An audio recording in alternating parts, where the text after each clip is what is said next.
what is your confidence, given that fiscal, economic, and political backdrop, what is your confidence that this is going to become a bipartisan, solid, new American strategy rather than simply the project of President Obama's administration? Okay, let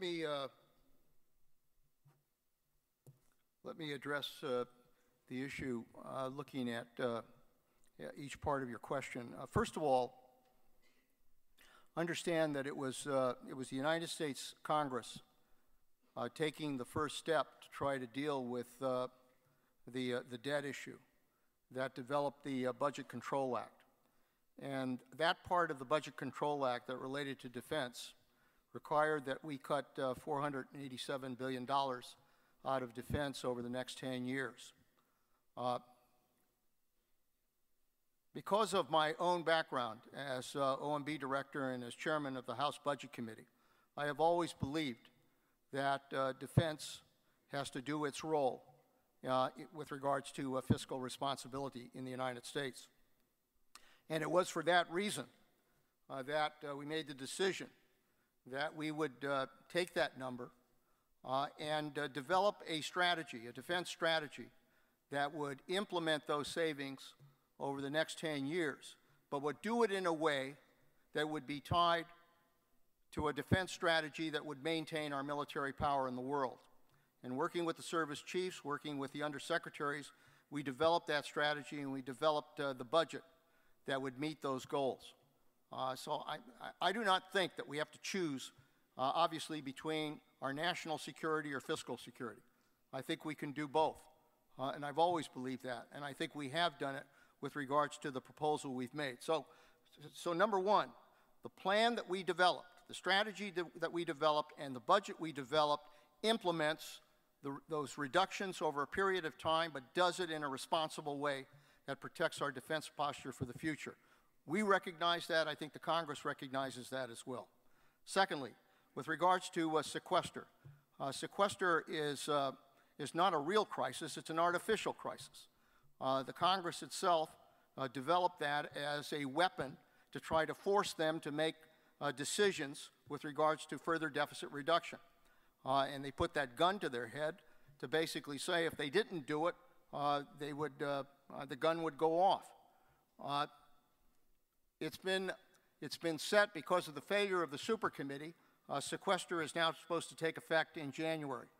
Both Republicans and Democrats recognize that that would be a disaster. Sequester would impose another $500 billion in defense cuts if it were to go into effect. I know of no Republican, no Democrat who believes that should happen. Having said that, obviously they have the responsibility then to take action now to detrigger sequester from taking effect. I believe that they will work to do that. I really do, because I think there isn't anyone that wants that to happen. So I'm confident that ultimately Republicans and Democrats will find a way to detrigger that artificial crisis that they put in place. The third point is with regards to the confidence level I have that ultimately Republicans and Democrats will deal with the larger issues that we confront in our economy, particularly with regards to the deficit. In my history in the Congress, I participated in every budget, major budget summit, beginning with Reagan, President Reagan, continuing with President Bush, and as OMB director for President Clinton, developed the budget, the deficit reduction plan that President Clinton put in place. In every one of those, it was important for Republicans and Democrats to put everything on the table and to look at every area of spending, not just defense, not just domestic spending, but at entitlements and at revenues. And it was because we put all of those elements together in those packages that we ultimately were able to balance the budget. I know the politics of this is difficult, both for Republicans and Democrats, but I ultimately believe that because it is so important to our country and to our economy, that ultimately they will find the courage that is required here to be able to develop that kind of approach to deficit reduction.